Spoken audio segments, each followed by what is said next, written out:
ഇനി അഗസ്ത്യമുനി എങ്ങനെയാണ് തെക്കിൻ്റെ അധിപനായത് എന്ന് ഞാൻ പറയാം. ഈ കഥ ശ്രീ പാർവതീ പരമേശ്വരന്മാരുമായി ബന്ധപ്പെട്ടിട്ടുള്ളതാണ്. പാർവതീദേവിയുടെ പൂർവജന്മമാണ് ദാക്ഷായണി. ആ നാമം ദേവിക്ക് എങ്ങനെ ലഭിച്ചുവെന്നറിയാമോ? പറഞ്ഞുതരാം. ദക്ഷപുത്രി ആയതുകൊണ്ടാണ് ദാക്ഷായണി എന്ന നാമം ഉണ്ടായത് എന്ന് ശിവപുരാണത്തിൽ പറയുന്നു. ദാക്ഷായണി ദേവിയുടെ മറ്റൊരു നാമമാണ് സതീദേവി. പരമശിവന്റെയും സതീദേവിയുടെയും വിവാഹാനന്തരം ദക്ഷപ്രജാപതി ഒരു യാഗം ആരംഭിക്കുകയുണ്ടായി. ആ യാഗത്തിന് അദ്ദേഹം മറ്റെല്ലാ ദേവന്മാരെയും ക്ഷണിച്ചെങ്കിലും തൻ്റെ ജാമാതാവായ മഹാദേവനെ ക്ഷണിച്ചില്ല, മനഃപൂർവ്വം ക്ഷണിച്ചില്ല. പരമശിവൻ എതിർത്തെങ്കിലും സതീദേവി യാഗത്തിൽ പങ്കെടുക്കാൻ പോവുകയും അവിടെ വച്ച് ദക്ഷൻ പരമശിവനെ അധിക്ഷേപിക്കുന്നത് കേൾക്കുകയും ചെയ്തു. പിതാവിനെ എതിർത്ത സതീദേവി സഭാമധ്യത്തിൽ അപമാനിതയാവുകയും അതിൽ മനംനൊന്ത് ആ യാഗശാലയിൽ തന്നെ ജീവൻ ഉപേക്ഷിക്കുകയും ചെയ്തു. ഇതറിഞ്ഞ മഹാദേവൻ കോപാധിക്യത്താൽ ദക്ഷന്റെ ശിരച്ഛേദം ചെയ്ത് സതീദേവിയുടെ ശരീരം തന്റെ തോളിലേന്തി താണ്ഡവ നടനമാടി. ആ ഉഗ്രതാണ്ഡവത്താൽ സമസ്ത പ്രപഞ്ചവും തപിക്കുകയും വിറകൊള്ളുകയും ചെയ്തു. ശിവന്റെ കോപാഗ്നിയിൽപ്പെട്ട് ലോകം നശിക്കുമെന്ന ഘട്ടത്തിൽ ഭഗവാൻ മഹാവിഷ്ണു തന്റെ സുദർശന ചക്രത്താൽ സതീദേവിയുടെ ശരീരം 108 ഖണ്ഡങ്ങളാക്കി. അവ പതിച്ച സ്ഥലങ്ങളെല്ലാം ശക്തിപീഠങ്ങളായി മാറി. തുടർന്ന് ശാന്തനായ മഹാദേവൻ കഠിന തപം ആരംഭിച്ചു. സംവത്സരങ്ങൾക്ക് ശേഷം സതീദേവി ഹിമവാന്റെ പുത്രിയായ പാർവതീദേവിയായി പുനർജനിച്ചു. ജനനം മുതൽ പാർവതീദേവിയുടെ ഉള്ളിൽ ശ്രീ പരമേശ്വരൻ മാത്രമായിരുന്നു. ഭഗവാനെ പ്രീതിപ്പെടുത്താൻ പലവിധ തപങ്ങൾ പാർവതീദേവി അനുഷ്ഠിച്ചു. പക്ഷേ മഹാദേവൻ അപ്പോഴും കഠിനമായ തപസ്സിൽ തന്നെയായിരുന്നു. ലോകരക്ഷാർത്ഥം പാർവതീ പരിണയം സംഭവിക്കുന്നതിനായി ദേവകൾ കാമദേവനെയും രതീദേവിയെയും സമീപിച്ച് സഹായം അഭ്യർത്ഥിച്ചു. മഹാദേവനെ തപസ്സിൽ നിന്നുണർത്താൻ പഞ്ചബാണൻ പാർവതീദേവി പരമേശ്വര പൂജയ്ക്കായി എത്തിയ സമയത്ത് കാമബാണമെയ്തു. കാമബാണമേറ്റ മഹാദേവന് ഒരു നിമിഷം മനസ്സൊന്നു പതറി. അതിന് കാരണമെന്താണെന്നറിയാൻ മഹാദേവൻ മിഴികൾ തുറന്നപ്പോൾ മുന്നിൽ നിൽക്കുന്ന കാമദേവനെ കാണുകയും തൻ്റെ തൃക്കണ്ണാൽ കാമദേവനെ ഭസ്മമാക്കുകയും ചെയ്തു. തുടർന്ന് പാർവതീദേവിയെ ദർശിച്ച മാത്രയിൽ കോപം ശമിക്കുകയും ദേവിയുടെ പൂജകൾ ഏറ്റുവാങ്ങുകയും ചെയ്തു. ദേവകളുടെ അപേക്ഷ മാനിച്ച് കാമദേവന് പുനർജന്മം നൽകുകയും ചെയ്തു. തുടർന്നാണ് പാർവതീ പരിണയം സംഭവിച്ചത്. പാർവതീ പരിണയമെന്ന് കേട്ടിട്ടുണ്ടോ നിങ്ങൾ? നല്ലത്. ശിവപുരാണത്തിൽ പാർവതീ പരിണയത്തെക്കുറിച്ച് വിസ്തരിച്ചു പറയുന്നുണ്ട്. കൈലാസത്തിൽ നിന്നും ശ്രീ പരമേശ്വരനും മറ്റ് ദേവാദിദേവകളും പാർവതീ പരിണയത്തിനായി ഹിമാലയത്തിലേക്ക് യാത്ര തിരിച്ചു. നന്ദികേശനും ദേവന്മാരും മഹർഷിമാരും ശ്രീ മഹാദേവന് സ്തുതിഗീതങ്ങൾ ആലപിച്ചു. സൂര്യചന്ദ്രന്മാർ ദേവന് കുടപിടിച്ചു. വരുണഭഗവാൻ ആലവട്ടമേന്തി. ദേവേന്ദ്രൻ വെഞ്ചാമരം വീശി. സാക്ഷാൽ വിഷ്ണു ഭഗവാനും ബ്രഹ്മദേവനും നിഴൽ പോലെ അനുഗമിച്ചു. ആഡംബരപൂർണമായിരുന്നു ശ്രീപരമേശ്വരന്റെ യാത്ര. പാർവതീദേവിയെ അണിയിച്ചൊരുക്കിയത് ഐശ്വര്യത്തിന്റെ അധിദേവതയായ ലക്ഷ്മീദേവിയും വിദ്യാദേവിയായ സരസ്വതിയും ഇന്ദ്രപത്നിയായ ഇന്ദ്രാണിയും ചേർന്നായിരുന്നു. വാദ്യമേളങ്ങളുടെ അകമ്പടിയോടെ പാർവതീദേവി വിവാഹമണ്ഡപത്തിലേക്ക് ആനയിക്കപ്പെട്ടു. ത്രിലോകവാസികളെല്ലാം പാർവതീ പരിണയത്തിന് എത്തിക്കൊണ്ടേയിരുന്നു. മംഗളകർമ്മത്തിന് സാക്ഷ്യം വഹിക്കാൻ വന്ന ത്രിലോകവാസികളുടെയും ത്രിമൂർത്തികളുടെയും ഭാരം താങ്ങാനാവാതെ ഹിമാലയ ശൃംഗങ്ങൾ ആടി ഉലയാൻ തുടങ്ങി. ഭൂമിയുടെ സന്തുലിതാവസ്ഥ നഷ്ടപ്പെട്ട് ഉത്തരഭാഗം ഭാരക്കൂടുതൽ കൊണ്ട് താഴുകയും ദക്ഷിണഭാഗം ഉയരുകയും ചെയ്തു. ഈ സ്ഥിതി തുടർന്നാൽ മഹാമേരു പർവ്വതം തുലനാവസ്ഥ നഷ്ടപ്പെട്ട് ചരിഞ്ഞു വീഴാൻ സാധ്യതയുണ്ടെന്നു മനസ്സിലാക്കിയ ഭഗവാൻ ശ്രീ പരമേശ്വരൻ അഗസ്ത്യമുനിയോട് സഹായം അഭ്യർത്ഥിച്ചു. മുനിമാരുടെ കൂട്ടത്തിൽ കുറിയവനാണ് അഗസ്ത്യനെങ്കിലും ത്രിലോകങ്ങളെക്കാൾ ഭാരമുള്ള ആളാണ് അഗസ്ത്യമുനി. സകല ജീവരാശികളും ഉൾപ്പെടെയുള്ള പ്രപഞ്ചത്തിന് തുല്യമായ ബലം തപോനിഷ്ഠകൾ കൊണ്ട് നേടിയെടുത്ത മഹാനാണ് അഗസ്ത്യൻ. ദക്ഷിണഭാഗം താഴ്ത്തി ഭൂഗോളത്തിന്റെ തുലനാവസ്ഥ നിലനിർത്തണമെന്ന കൈലാസനാഥന്റെ നിർദ്ദേശം മാനിച്ച് തന്റെ നിയോഗപൂർത്തീകരണത്തിനു വേണ്ടി അഗസ്ത്യമുനി വടക്ക് നിന്ന് തെക്ക് ദിക്കിലേക്ക് യാത്ര തിരിച്ചു. ആ യാത്ര അദ്ദേഹത്തിന് ഏറെ പരീക്ഷണങ്ങളും പ്രതിസന്ധികളും നിറഞ്ഞതായിരുന്നു.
ഇതെന്തൊരു മായ! ആകെ തടസ്സമാണല്ലോ കൈലാസനാഥ. ഇതെന്തൊരു മായ! ആകെ തടസ്സമാണല്ലോ കൈലാസനാഥ.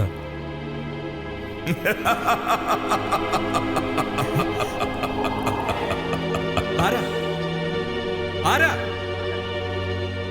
ആരാ ആരാണ് നീ?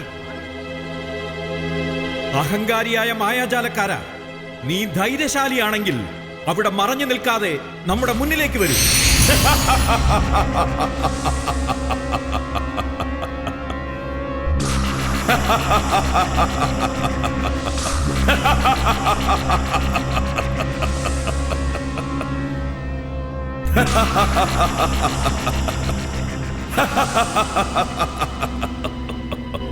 ആരാണ് നീ?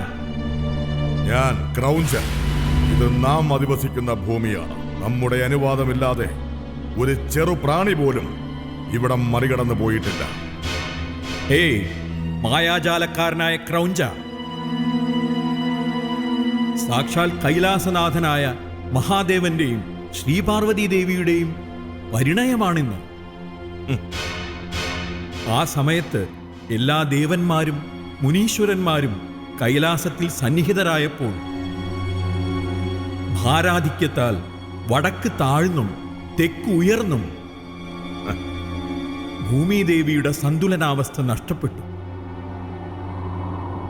അതിനാൽ തുലനാവസ്ഥ വീണ്ടെടുക്കാൻ ശ്രീപരമേശ്വരന്റെ നിർദ്ദേശമനുസരിച്ച് പുറപ്പെട്ടിരിക്കുകയാണ് നാം. നീ നമുക്ക് മാർഗതടസ്സം സൃഷ്ടിക്കാതെ മാറി നിൽക്ക്. മാറി നിൽക്ക. ആരുടെ നിർദ്ദേശമനുസരിച്ചാണെങ്കിലും നമുക്ക് തൃണതുല്യമാണ്. മടങ്ങിപ്പോവുന്നതാണ് നിനക്ക് നല്ലത്. ഇല്ലെങ്കിൽ നിന്റെ പിണം ഈ മണ്ണിൽ വീഴും.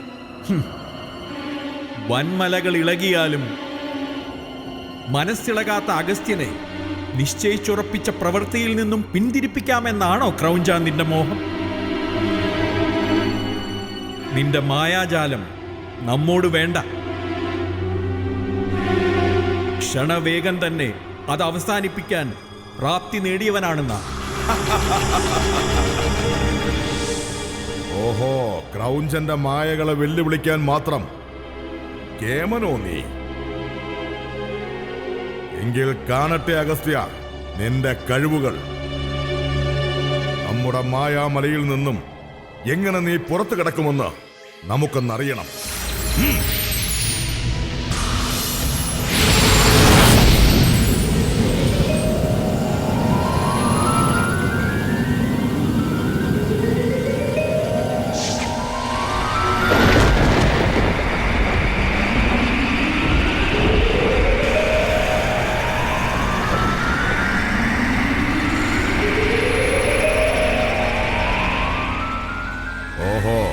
ക്രൗഞ്ച, കണ്ടില്ലേ? നീ മായയാൽ ചീറ്റിച്ച ഉഗ്രവിഷം നമ്മുടെ തപശക്തിയാൽ നിർമ്മലമായ നീലമേഘമായി മാറിയത്.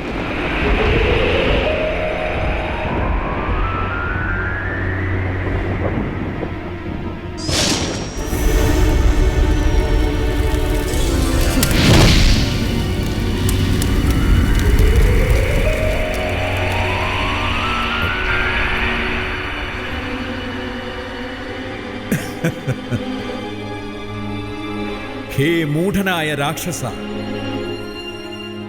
അഹങ്കാരം കൊണ്ട് മതിമറന്ന് ഏത് രൂപം പൂണ്ടാണോ നമ്മെ ആക്രമിച്ചത്, ആ രൂപത്തിൽ മലയായി തന്നെ നിന്റെ അവസ്ഥ തുടരട്ടെ.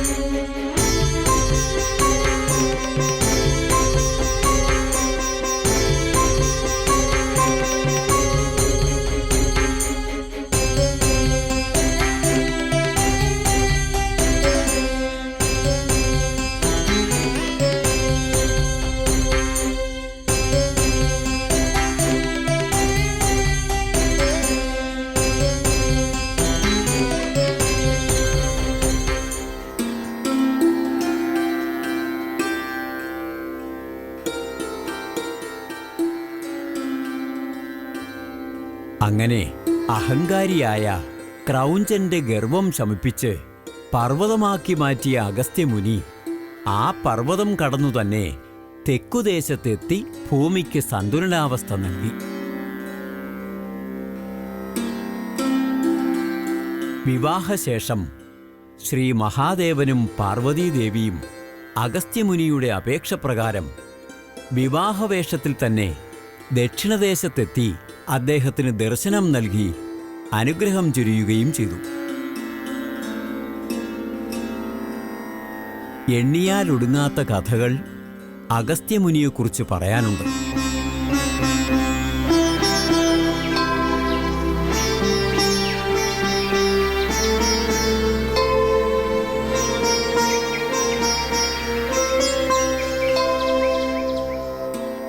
അപാര പണ്ഡിതനും മഹാവൈദ്യനും തത്വജ്ഞാനിയും എല്ലാമായിരുന്നു അദ്ദേഹം.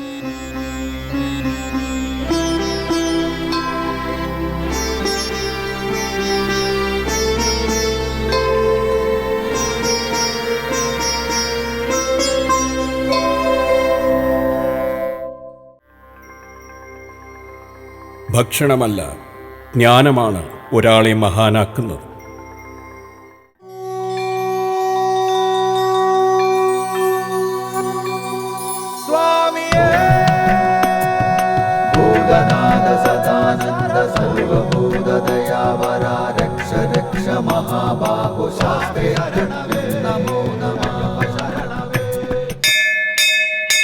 ലോകവീരം മഹാപൂജ്യം സർവരക്ഷാകരം വിഭും പാർവതീ ഹൃദയാനന്ദോ ശാസ്താരം പ്രണമാമ്യഹം.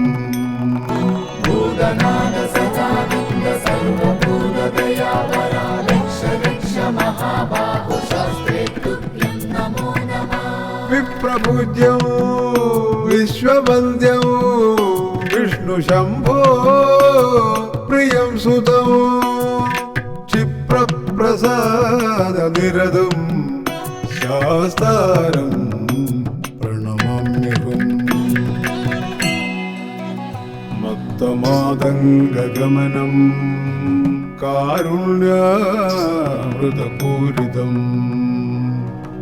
മത്തമാതംഗഗമനം കാരുണ്യാമൃതപൂരിതം സർവവിഗ്രഹരം ദേവം ശാസ്താരം പ്രണമാമ്യഹം. ഭൂതനാഥ സദാനന്ദ സർവഭൂതദയാപര രക്ഷ രക്ഷ മഹാബാഹു ശാസ്ത്രേ തുഭ്യം നമോ നമഃ. അസ്മത്കുലേശ്വരം ദേവം അസ്മത് ശത്രു വിനാശനം അസ്മദിഷ്ട പദാതാരോ ശാസ്താരം പ്രണമാമ്യഹം. പാണ്ഡേശവം ശതിലകം കേരളേ കേളി വിഗ്രഹം ആർത്തത്രാണവരം ദേവം ശാസ്താരം പ്രണമാമ്യഹം. ഹരിവരാസനം സ്വാമി വിശ്വമോഹനം ഹരിതീശ്വരം സ്വാമി ആരാധ്യ പാദുകം ഹരിവിമർദ്ദനം സ്വാമി നിത്യനർത്തനം ഹരിഹരാത്മജം സ്വാമി ദേവമാശ്രയേ. പഞ്ചാത്രീശ്വരമംഗളം ഹരിഹര പ്രേമകൃതി മംഗളം പിഞ്ചാലങ്കൃതമംഗളം പ്രണമതാം ചിന്താമണൈ മംഗളം. പഞ്ചസ്യധ്വജമംഗളം ത്രിജഗദാമാധ്യപ്രഭോ മംഗളം പഞ്ചസ്തോപമംഗളം ശ്രുതിശിരോലങ്കാരസ